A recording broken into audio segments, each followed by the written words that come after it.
감시하는 제도를 아니, 잘 그러니까 제도는 돼 있어. 근데 예를 들어서 구성원들이 이거를 뭐 태업을 한다든지 적극적으로 하지 않으면 그렇죠. 그거 어떻게 할 문제냐 이거야.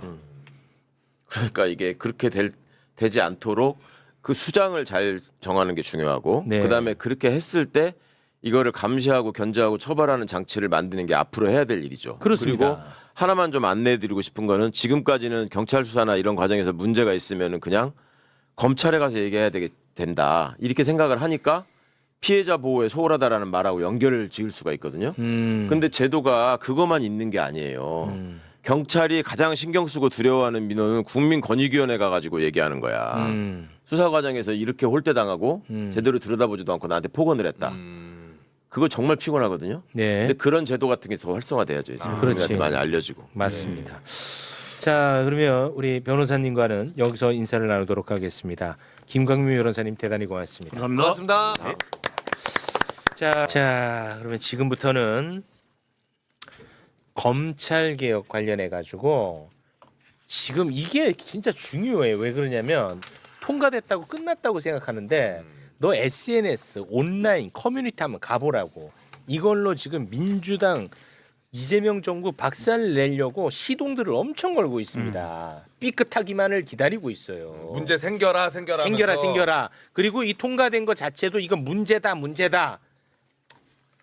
이거 해결해내야 됩니다. 자, 그러면 관련한 이야기 두 분의 법조인과 이야기 나눠보겠습니다. 먼저 수요일에 고정 출연자 최강욱 변호사 박수로 모시겠습니다. 네. 안녕하세요. 공정성 시비가 일까봐 잠깐 좀 저희가 이렇게 배치를 했습니다. 근데 박선원 후보랑 개인적으로 더 가까운 건 맞죠? 그럼요. 그렇죠? 박선원 선배는 한 안지가 한 40년 됐고 40년. 최민희 의원님은 한 20년도 안 된 것 같은데 한 15년 된 것 같은데. 이제 막사기셨고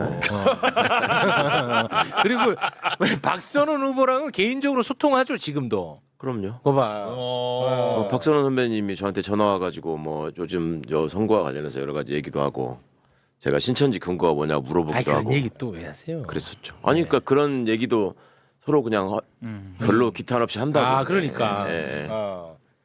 그래서 근데 또 사람들은 자기 위주로 생각할 테니까 예. 아유 골치 아프다. 후보님은 우리 의원님은 검찰 개혁 관련해서 집중해서 한번 좀 이야기를 아니, 나누자. 나는 어제처럼 쌈라면을 말리고는 싶었는데 안 싸우대 오늘. 조마조마했어요 오늘도 몇 번 조마조마했어요. 아니요. 그 정도면. 뭐. 그 정도면 뭐 양호하죠. 예. 네, 고맙습니다. 예. 자 그리고 오랜만에 매불쇼 찾아주셨습니다. 김광민 변호사 박수로 모시겠습니다. 네. 안녕하십니까 김광민입니다. 네, 고맙습니다. 우리 김광민 변호사는 뭐 이번 전당대회 관련해 가지고는 아무런 이해관계가 없는 분이죠. 전혀 없습니다. 네, 고맙습니다. 검찰 개혁 관련해 가지고 관심은 많으시고 매우 많습니다. 좋습니다. 두 분에게 뭐 주도권은 이따가 좀 드릴 테니까 지금은 우리 기자님이 좀 맹활약을 해줬으면 하는 바람에서 네. 이 언론의 문제점을 좀 잠깐 짚고 가고 싶습니다. 근데 일단은 미리 좀 말씀드리고 갑니다. 네. 부산 돌려차기 사건 이 피해자의 문제점을 제가 심각하게 인식하고 당시에 매불쇼가 함께했습니다. 예, 그래서 같이 아파하고 같이 함께 대응하고 저희가 매불쇼가 그랬다는 점 미리 좀 말씀드립니다. 또 행여나 또 왜곡할까봐. 그래서 이 검찰 개혁 과정에서 이 사법 시스템의 피해자인 부산 돌려차기 피해자의 목소리를 귀담아 듣는 것 저는 의미 있고 중요하다고 생각합니다. 그런데 이 국민의힘이 진짜 진정성을 갖고 피해자를 대하고 있는지 나는 이게 계속 의문이었어요. 네. 그런데 나의 의문이 내가 맞았구나 하는 생각이 들게끔 하는 사건이 발생했습니다. 한동훈 의원 주최로 국회에서 보안 수사 금지 지옥문 열렸다 간담회를 가졌습니다. 그런데 이 간담회 부산 돌려차기 사건의 피해자도 불렀습니다. 그런데 피해자가 오기 전에 서범수 국민의힘 의원이 동료 의원에게 와, 이 돌려차기 한판 하자. 이따위 발언을 했습니다.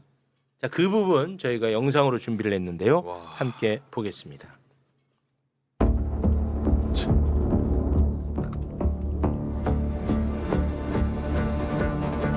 김정호 의원님, 네. 돌려차기 한판 하자.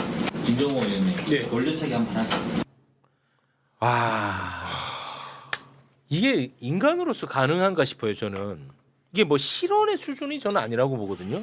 언론이 보도한 내용을 보면 실언이라고 표현한 게 가장 많고요. 아이, 아니지. 그리고 일부는 농담이라고 아, 표현했어요. 이게 어떻게 농담이 될 수가 있어요? 그 표현 자체가 대단히 잘못된 표현이고요. 이거는 망언이죠. 예. 아니 어떻게 인간이 이럴 수 있나 싶어. 나는 이게 나올 수 있다는 게 나는 도대체가 받아들이기가 어려워요. 그러니까 이 발언 자체가. 생각하는 것도 당연히 문제인데 그거를 뱉는다는 그렇죠. 거까지도 근데 이 전후 과정의 영상이 지금 세상에 안 알려지고 있거든요. 만약 혹시 민주당 같이- 의원이 저렇게 얘기했으면 아, 토론회에서 아이 아, 끝났죠. 어떻게 됐을까? 끝났죠. 그 앞뒤로 내가 왜 궁금해하냐면 이 발언을 했을 때 같이 웃었는지가 나는 그게 궁금해서 그렇죠. 예. 찾아봤는데 그걸 아직까지 제가 못 찾고 있습니다. 보도상으로는 저 진종호 의원은 나는 발보다 손을 더 잘 쓴다라는 취지로 답을 또 했다 이런 네. 보도 내용도 있더라고요. 그러니까 그 뉘앙스를 내가 보고 싶어요. 그러니까. 네, 그 뉘앙스를. 여기 이제 한동훈이가 주최한 자리더만요. 맞아요. 이번 통과된 법안 이제 욕하려고. 맞아요. 네, 네. 근데 이거는 분명히 좀 하고 가야 될 것 같은데 부산 돌려차기 사건의 진실이 검찰의 보안 수사로 밝혀진 게 아니야. 이게 완전한 거짓 프레임이에요. 근데 다 그렇게 알려지고 있는데 재수사의 계기는 피해자가 엄청나게 피눈물 흘리면서 노력을 했고 언론이 함께 그 목소리를 실어준 덕분이에요. 그렇죠. 그래서 재수사가 이어진 겁니다. 이거는 경찰도 잘못했고 검찰도 잘못한 사건이야. 정확합니다. 예. 맞죠? 예, 정확합니다. 근데 왜 이 얘기를 안 해? 아니 어차피 지금 목표는 분명한 거고 사람들 눈 가리고 속이는 게 중요하니까 그런 디테일들이 그 사람들한테는 지금 필요하지 않죠. 그리고 무엇보다도 피해자 본인이 지금 저렇게 나서시는 상황까지가 좀 궁금해요. 그 아니 뭐 점도- 피해자분이야 이제 이 사법 시스템에 대해서 굉장한 상처를 받은 분입니다. 제가 이제 만나봐서 알아요. 네. 아니, 그러니까 피해자분을 저렇게 국힘이 그 이용하는 이런 상황이 궁금하다고. 그러니까. 예, 예. 사실 이거는 저 혼자 뭐 느낀 그런 대목일 수도 있는데 저 한동훈 의원이 주최한 저 토론회에서 사진을 보면은요 예. 피해자가 그 이제 기자들이 와서 막 사진 찍고 그러지 않습니까? 가리고 있더만. 자기가 뭐 이렇게 가려요. 예, 예. 저는 그걸 보면서 아, 저 주최하는 쪽에서 그러니까 저 인권 그 토론회를 감수성이 없는 거지. 꼭 공개 토론회로 왜 진행을 했을까? 그러니까. 피해자의 인권이라든가 신상 이런 거를 좀 고려했다면 충분히 비공개 토론회를 통해서라도 메시지 전달하고자 하는 메시지는 낼 수 있었을 텐데 그러니까. 저 공개 토론회 하는 걸 보면서 저 굉장히 저는 난 너무 불편하거든요. 예.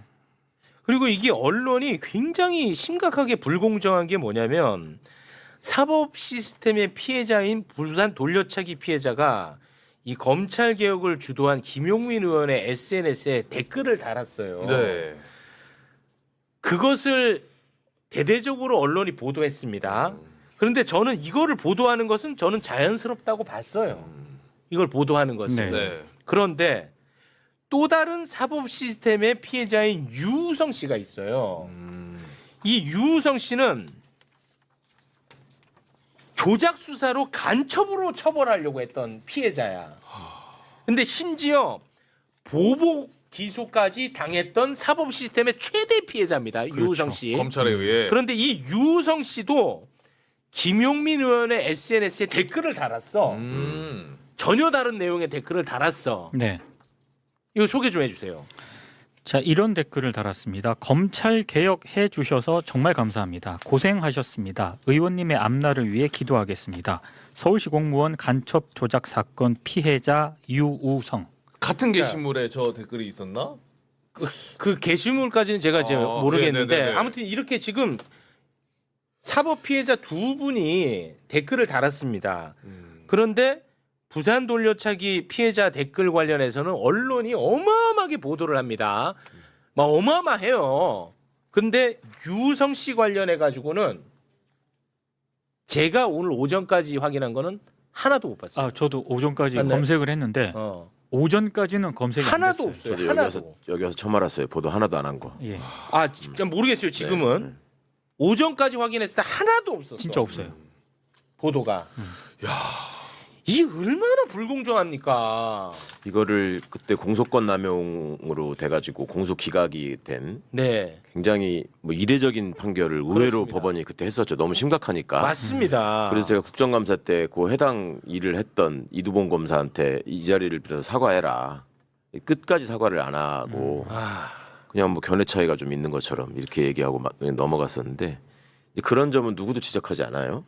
그다음에 김학의 사건의 피해자분들이 정말로 전형적인 권력형 성범죄의 피해자분들 맞습니다. 아닙니까? 예. 그분들은 아예 저렇게 목소리도 못 내요 지금. 이렇게 불공정할 수가 있나 싶어. 그러니까 언론들은 검찰의 보안 수사권 폐지 반대 이야기를 하고 싶은 거야. 아 당연하죠. 그래서 거기에 맞는 사람들의 발언을 계속 그것만 싫어. 네. 그리고 방송인 셀럽 허지웅 씨도 네. 검찰의 보안 수사권 폐지에 대해서 반대 의견을 갖고 있습니다. 저는 그럴 수 있다고 봐요. 네. 개인적인 차원에서는. 그런데 허지웅 씨 관련해 가지고는 이분의 의견을 엄청나게 쏟아서 보도를 합니다. 그러니까 허지웅 씨가 저 의견을 표명을 할 수는 있다고 그것까지는 보는데 오케이.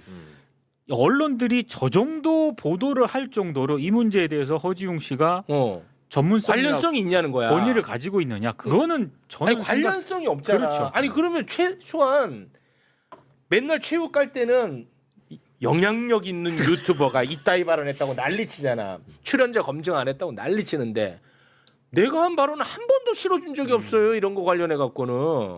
그 뭐 하루 이틀 얘기도 아닌데 뭐 와.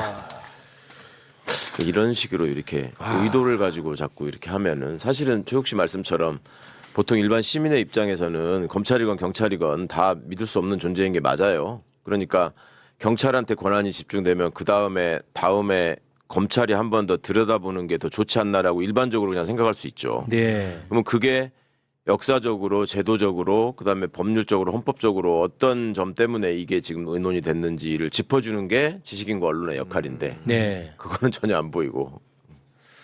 최욱이 니는 무슨 관련성 있냐? 그러니까 나처럼 내가 발언한 거 안 쓰듯이 이 셀럽 발언을 왜 쓰냐 이거야. 나는 그 얘기를 한 겁니다. 예.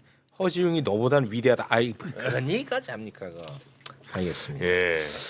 자, 그래서 저는 지금 시점에서는 망하기만을 바라고 있다고 이 검찰 개혁이. 그래서 망하지 않게끔 우리 이렇게 똑똑한 법조인분들이 꼼꼼하게 좀 챙겨주시고 의견 내주시고 바로 잡아주시고 그런 역할을 좀 해달라는 부탁을 좀 드리고 싶어서 오늘 모셨는데 혹시 뭐 관련해서 하실 말씀 좀 있으실까요? 우선 말씀하신 것처럼 검찰 개혁이 실패하면 안 된다. 네. 지금 이미 한 검찰 개혁이 실패하면 안 된다. 그렇습니다. 그래서 뭐 단기간적으로는 이제 사고가 발생하면 안 되는 거잖아요. 사고가 발생하면 지금과 같은 태도로 대대적인 난리 날 겁니다. 홍보가 있을 테니까 예. 그러려고 하면 사실은 중수청이 제대로 발족이 되고 운영이 돼야 돼요. 그렇습니다. 그거의 전체 조건이 검찰의 부활 가능성이 없어야 됩니다. 무슨 얘기냐면 검찰의 수사 인력들이 중청 가서 활동할 수 있는 상황이 돼야 되는데 지금까지는 검찰 조직에 남아있을 가능성이 있어 보이니 이 전환이 안 이루어졌잖아요. 네. 근데 여기서 끝나면 되는 게 아니라 언제든 정권이 바뀌든 혹은 상황이 바뀌었을 때 검찰이 부활할 수 있는 상황이 된다라는 기대도 없어야 돼요. 그렇지. 예, 무슨 말씀 드리고 싶냐면 검찰 조직이 남아있으면 안 됩니다. 검찰 조직. 그러니까 검찰 조직이 그대로 남아 있으면 향후에 해당 조직에게 수사권을 부여하면 다시 검찰이 부활하겠네 이런 기대가 있으면 안 돼요. 그렇죠. 예, 그런데 지금 여러 가지 나오는 것들 뭐 좀 마무리가 되긴 했는데 대표적인 게 정권 송치 같은 부분입니다.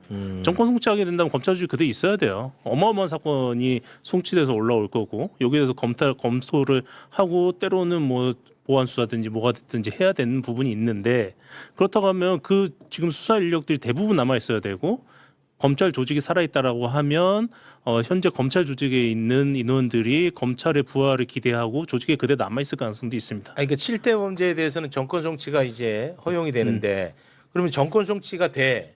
그러면 그것에 대해서 공소청이 문제가 있다고 생각하면은 자체적으로 보완 수사를 할 수 있어요? 그 부분은 아닌데요.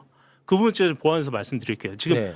저는 사실 이제 정권 송치라는 것 자체가 의미가 없다라고 생각을 하는데 왜 그러냐면 지금도 사실은 경찰에서 불송치 처분을 하면 해당 수사 기록을 기록이 검찰에 가죠. 보내야 됩니다. 네네. 네, 보내고 검찰에서 그 기록을 90일 동안 검토를 해야 돼요.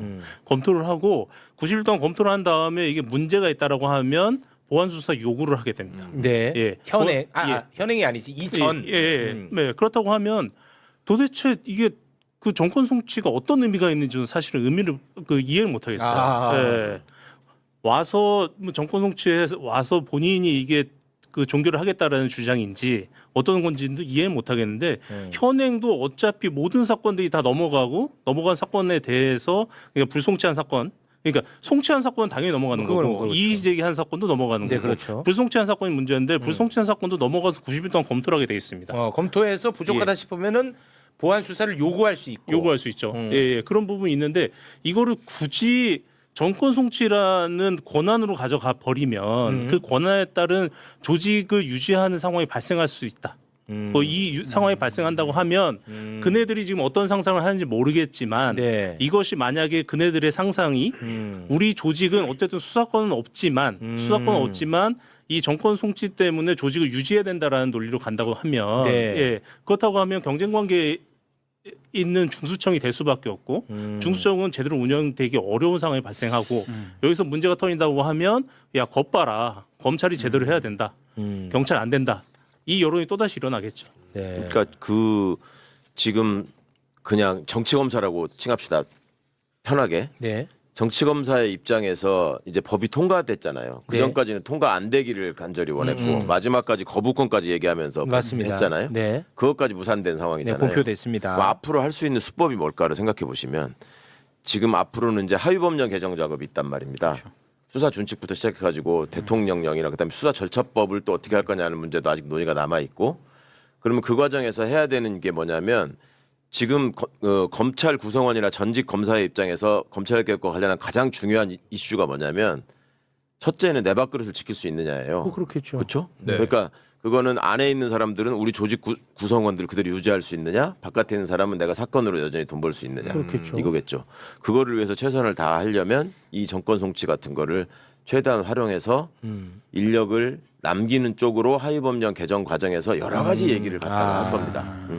그 다음에 이 과정에서 정말로 중요한 것은 뭐냐면 검찰 개혁을 왜 우리가 그토록 간절하게 원했던가 하는 본질이 사라지고 지금 남아 있는 얘기는 이제 하다 안 되니까 뭐가 남았냐면 피해자 보호가 소홀해진다라는 네. 말이 남아 있는 거잖아요. 네. 그 상당 부분 그게 설득력을 얻고 있는 것도 사실이에요. 네, 국민들 입장에서 맞아요. 볼 때. 네. 이거를 언론 이 정도까지 하니까 너무 기본적인 거라 여기서 제가 짧게만 말씀을 드릴게요. 공소청이라고 했잖아요. 우리가 네. 지금 공자가 들어가잖아요. 네. 네. 그럼 공소의 반대말은 공적인 것이다 라는 말의 반대말은 사적인 거잖아요. 그죠? 네. 그러니까 검사가 기소하는 거를 공소를 제기한다고 하잖아요. 네. 이것도 공적인 거잖아요. 그렇죠. 그 말이 들어간 역사적 유래가 있다고요. 그러니까 역사를 보면 판사하고 검사 중에 이게 유럽에서 처음 생긴 제도인데 네. 판사하고 검사 중에 다들 검사가 먼저 생겼을 것 같은데 판사가 먼저 생겼습니다. 그러니까 옛날에는 원심 재판이라고 해가지고 사또가 다 하듯이 왕이 다 사법권까지 쥐고 하다가 네네네. 재판은 판사가 해라라고 해서 전문적으로 이렇게 나눠줬던 거예요. 네. 근데 그러다가 그때는 그러면 누가 형사 재판에 가서 재판 받을지를 누가 결정하겠습니까? 그죠? 그거를 왕이 결정하거나 아니면은 직접 피해자 본인이 가가지고 재판해 달라고 하는 그걸 사인소추라 그래요. 그래서 사소제도가 있어. 사소제도.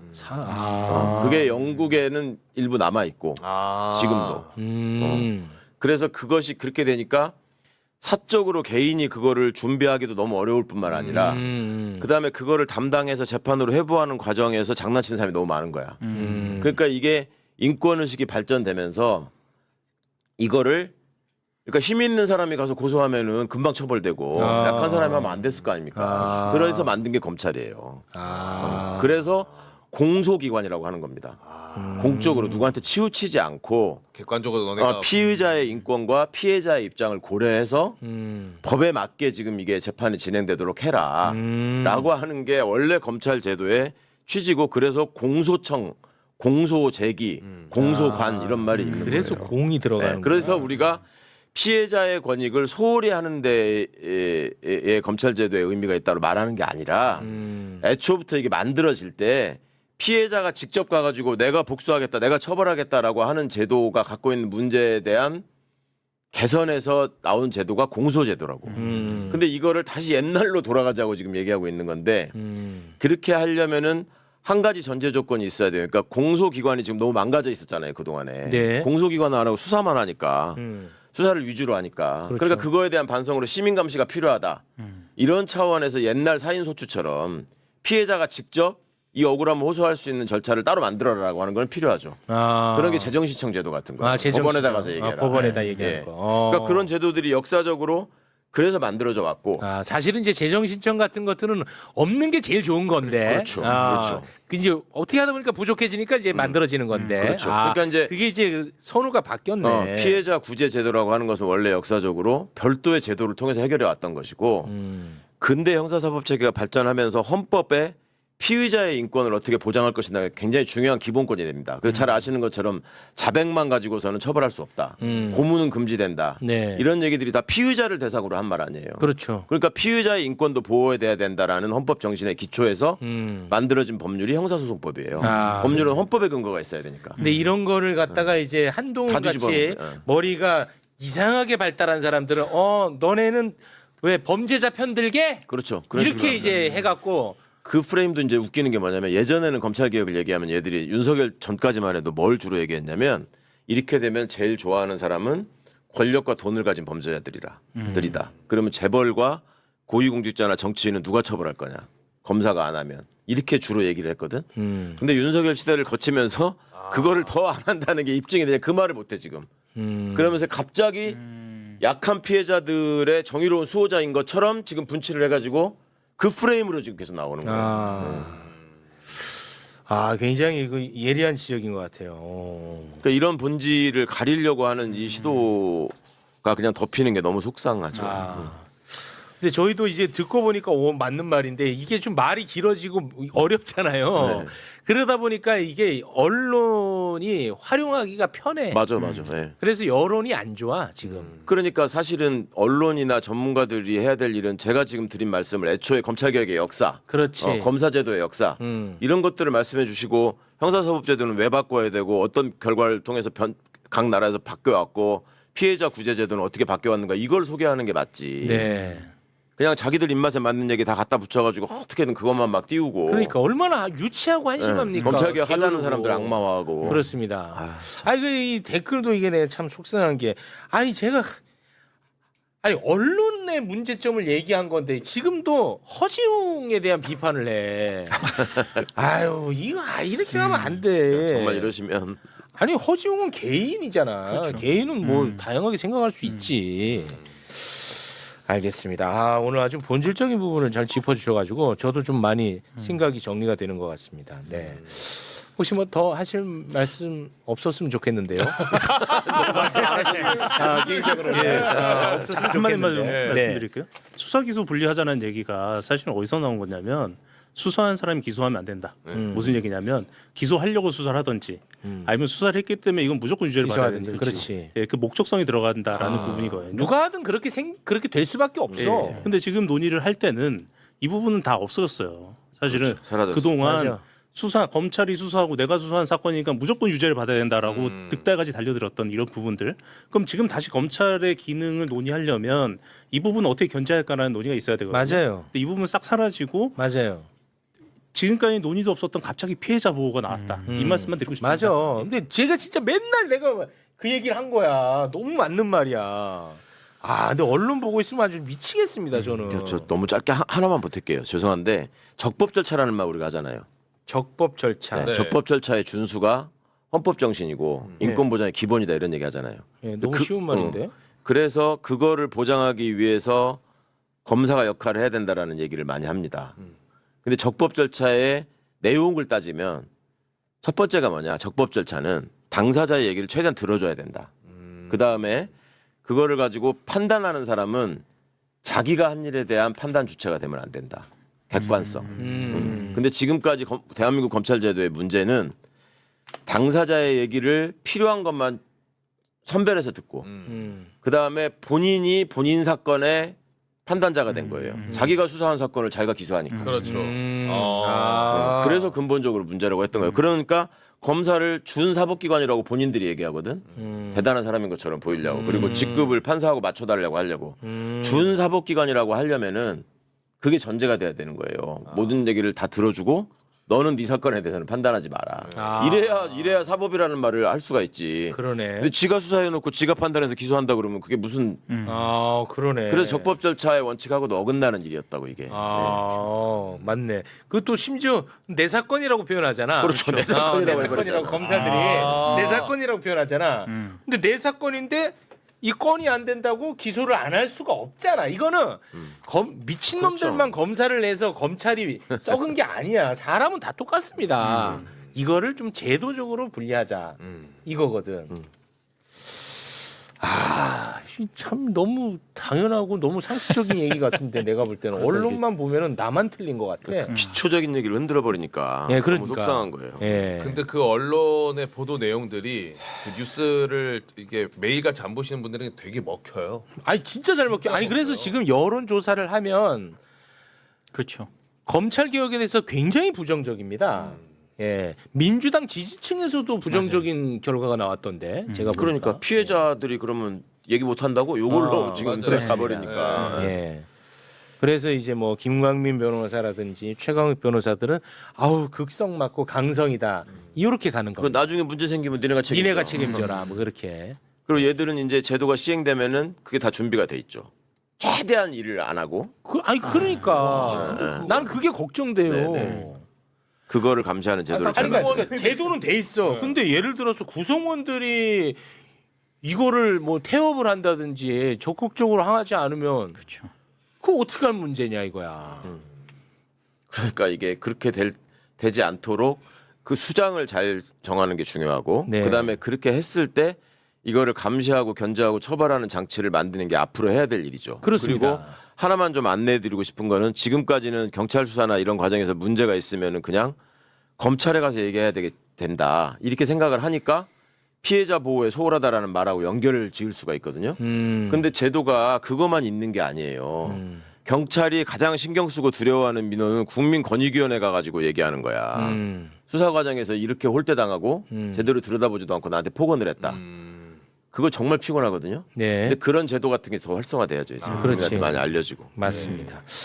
자 그러면 우리 변호사님과는 여기서 인사를 나누도록 하겠습니다. 김광민 변호사님 대단히 고맙습니다. 감사합니다. 고맙습니다. 자.